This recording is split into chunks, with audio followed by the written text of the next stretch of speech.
we all know that a business is worth what a buyer is willing to pay, right?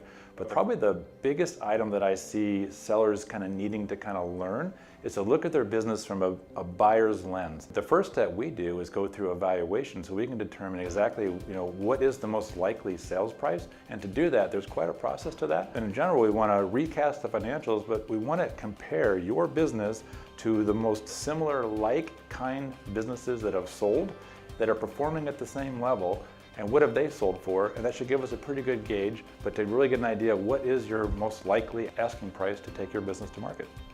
We want to do what's called a recasting process where we add those items back in. We're looking for the true overall seller's owner benefit. Most business owners, and naturally so, will gravitate towards just the cash flow. That's going to be the driver. And that's certainly important, but there's many other aspects and metrics that a buyer will look at that will help pull a business value up or kind of bring it down. I can give you a couple of examples. One is, customer concentration. If you have, let's say, 100 customers, you don't want any one customer to represent more than 15% of the revenue of your business. You don't want to have a high concentration where you got one customer. If they leave, what's going to happen to the business? Another challenge a business might have is if the owner of the business really is the business. Meaning if an owner exits a business and they're out for a period of time, how reliant are the employees, how reliant are those customers on that specific owner? And the more an owner can kind of step away from the business, it actually drives the value of that business up. But the more the revenue can be expected and kind of forecasted, that helps bring up the value.